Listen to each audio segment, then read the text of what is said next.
நான் நிறைய விஷயம் சின்ன சின்னதாக ஆசைப்பட்டேன். முதல்ல சினிமான்ற ஒரு ஆசை வந்தப்போ வந்து எங்கள் அப்பாட்ட வந்து நான் கேட்டேன், அப்பா சினிமாவுக்கு போகணும் அப்படின்னு. எங்கள் அப்பா சரின்னு சொன்னாங்க. அதுக்கப்புறம் ஃபிலிம் இன்ஸ்டியூட்டில் வந்து படிக்கணும்னு ஆசைப்பட்டேன். அதுவும் வந்து நடந்துச்சு. அதுக்கப்புறம் ஃபிலிம் இன்ஸ்டியூட் ஜாயின் பண்ணதே வந்து அதுக்கு முன்னாடி வந்து சாரோட ஃபேவரட் ஃபேனாக இருந்தேன். அப்போ வந்து சேர்ந்தா சங்கர் சார் ஜாயின் பண்ணோம். அதுக்கு வந்து என்னை தகுதி ஆக்கிக்கிறதுக்காகவே வந்து நான் ஃபிலிம் இன்ஸ்டியூட் ஜாயின் பண்ணேன். எல்லாருமே சினிமா பண்ணணும்னு வந்து ஃபிலிம் இன்ஸ்டியூட் ஜாயின் பண்ணுவாங்க.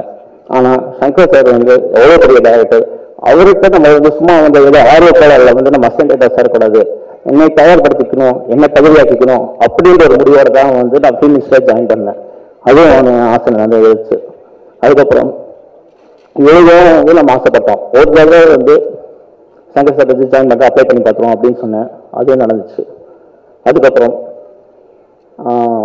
இந்த படம் வெளில நான் ட்ரை பண்ணிட்டு இருக்கும்போது இந்த கதை கண்டிப்பாக எஸ்பெக்டர்ஸ்க்கு ஏற்ற ஒரு படமாக இருக்கும் அப்படின்னு நினச்சி தான் வந்து நான் திருப்பியும் வந்து சங்கர் சாரை மூவ் பண்ணேன்.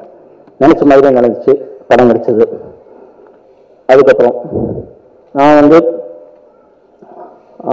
ஸ்டார்ட் பாய்ஸ் அண்ணன் முடிச்சுட்டு நான் வெளில வந்தப்போ அப்போ வந்து வெளில வந்ததுக்கப்புறம் சார் என்ன வந்து நான் வெளில ட்ரை பண்ணலான்னு இருக்கேன் அப்படின்னு சொன்னேன். நான் ஆசிரியர் ப்ளஸ் பண்ணி அனுப்பினார்.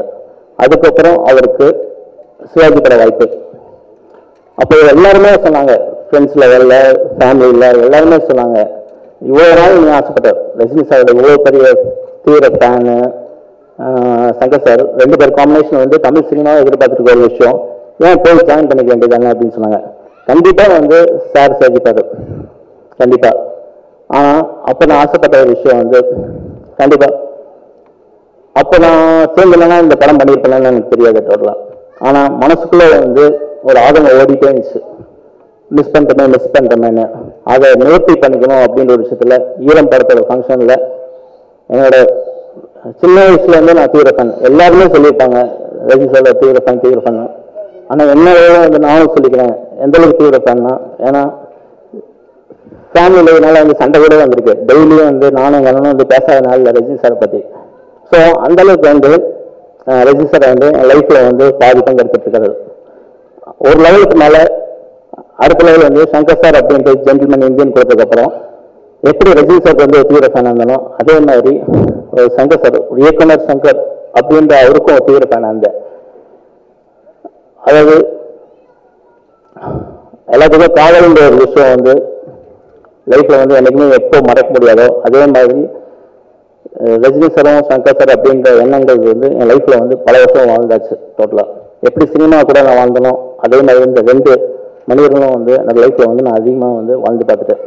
எண்ணங்கள் இன்னைக்கு அந்த ஆடியோ ஃபங்க்ஷன் நான் சொன்னேன், சிவாஜி படத்தில் ஒர்க் பண்ண முடியாது வந்து பெருசாக மிஸ் பண்ணேன் அப்படின்னு ஒரு விஷயம். இந்த படம் முடியும் போது நான் இன்னொரு விஷயம் ஆசைப்பட்டேன். சங்கர் சார் சொன்னேன், சார் ரஜினி சார் வந்தோன்னா ரொம்ப நல்லாயிருக்கும் சார், ஏன்னா வந்து அவரோட கிரேட் ஃபேன் உங்களுக்கே தெரியும் அப்படின்னு நான் சொன்னப்போ அவர் சொன்னார், கண்டிப்பாக நானும் யோசிச்சுட்டு இருந்தேன் அறிவு, நான் வேணால் கேட்டு பார்க்குறேன் அப்படின்னு சொன்னார். உடனே சொன்னார், அடுத்த நாளைக்கு சொன்னார் சார் ஒத்துக்கிட்டாரு அப்படின்னு சொன்னார். இவ்வளோ விஷயங்கள் நடந்துச்சு. அதாவது எங்கள் அப்பா சரின்னு சொன்னது, சங்கர் சார் என்னை சேர்த்துக்கிட்டது, ஃபிலிம் மினிஸ்ட்ரி இடம் கிடச்சது, எல்லாமே இன்னைக்கு வந்து ரஜினி சார் இந்த ஃபங்க்ஷனுக்கு வந்து எல்லாமே முடிஞ்சு நான் வந்து என் லெவலில் நான் எதுவுமே சொல்லிக்கல. எல்லாமே வந்து அவங்களோட பெருந்தன்மை தான் காமிக்குது. அதுக்கு வந்து எல்லாத்துக்கும் என்னுடைய நன்றியை தெரிவிச்சுக்கிறேன்.